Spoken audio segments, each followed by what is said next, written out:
નમસ્કાર, હું હર્ષ અડવાણી, ન્યૂઝ ગુજરાતમાં આપનું સ્વાગત છે। સમાચારની શરૂઆત કરીશું અરવલ્લીથી। અરવલ્લીની વાત કરવામાં આવે તો સુરતમાં રેસિડેન્ટ ડોક્ટર હર્ષ પંડ્યાના આપઘાત કેસમાં પોલીસે એટ્રોસિટીની કલમ ઉમેરી છે।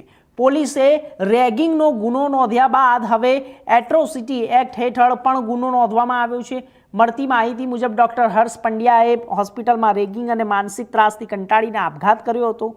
આ મામલે પહેલા રેગિંગ અને આત્મહત્યા માટે દુષ્પ્રેરણાની કલમો હેઠળ ગુનો નોંધાયો, પરંતુ વધુ તપાસોમાં પોલીસે એટ્રોસિટી એક્ટ હેઠળ પણ ગુનો ઉમેર્યો છે। આ ઘટના બાદ મેડિકલ કોલેજમાં સુરક્ષા અને રેગિંગ વિરોધી કમિટીને વધુ સક્રિય કરવાની માંગ ઉઠી છે।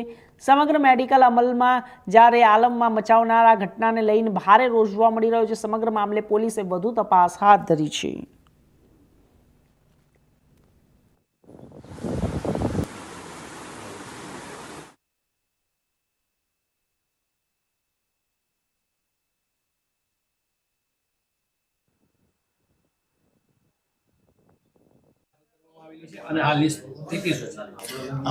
જે સુરત શહેરમાં ખટોદરા પોલીસ સ્ટેશનમાં 1346/26 હેઠળ એક એટ્રોસિટી એક્ટ હેઠળનો ગુનો દાખલ કરવામાં આવ્યો છે, જેની કલમ છે 108 એબેટમેન્ટ ટુ સુસાઇડ। એ ગુનો દાખલ કરવામાં આવ્યો છે વિથ એટ્રોસિટી। આમાં જેને આત્મહત્યા કરી છે હર્ષ પંડ્યા, ડૉક્ટર હર્ષ પંડ્યા સાહેબ,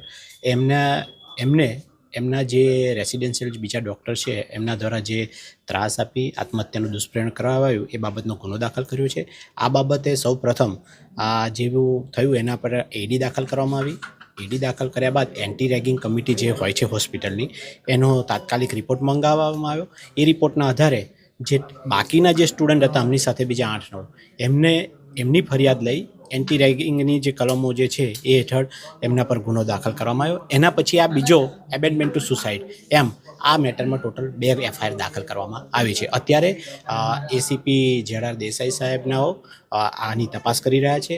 અત્યારે ખૂબ જ પ્રાથમિક ધોરણે નિવેદન લેવામાં આવેલા છે અને બાકીની તપાસ અત્યારે ચાલી રહી છે। સર, આમાં કોઈ અટકાયતી પગલાં લેવામાં આવ્યા? ના, હજુ કોઈની એરેસ્ટ નથી કરવામાં આવ્યું। અત્યારે આ તપાસ ચાલે છે। આજે અમે અહીંયા આવ્યા છે, આવતીકાલે આગળની પ્રક્રિયા અમે તુરંત હાથ ધરીશું।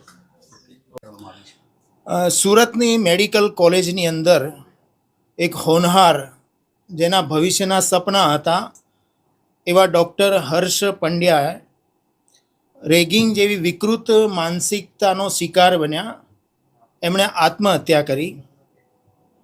રાષ્ટ્રીય અનુસૂચિત જાતિ આયોગ દ્વારા આજે હર્ષ પંડ્યાના જે પરિવારજનો છે, મોડાસા ખાતે રહે છે, એ પરિવારજનોના દુઃખમાં સહભાગી થવા માટે આયોગ તરફથી હું અહીંયા આવ્યો હતો।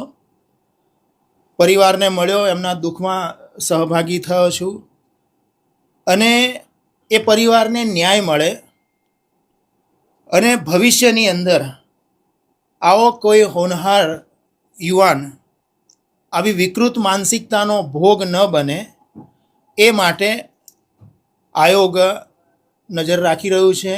એ દિશામાં કયા પગલાં લઈ શકાય એ માટે પણ આયોગ વિવિધ સૂચન કરશે અને આ પરિવારને ન્યાય મળે એ જોવાનું કામ આયોગ કરી રહ્યું છે।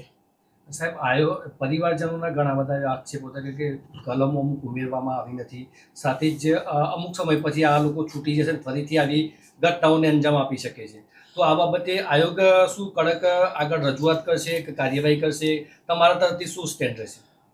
આયોગ આ આખી જે ઘટના છે એના પર નજર રાખી રહ્યું છે અને આયોગની સક્રિયતાના કારણે જ એટ્રોસિટી એક્ટ પણ લગાવવામાં આવ્યો છે અને સરકાર અને પોલીસ તંત્ર દ્વારા આકરી કલમો પણ લગાવવામાં આવી છે અને પરિવારને ન્યાય મળશે જ એવું લાગી રહ્યું છે ને આયોગ પણ એ દિશામાં પૂરું સક્રિય છે।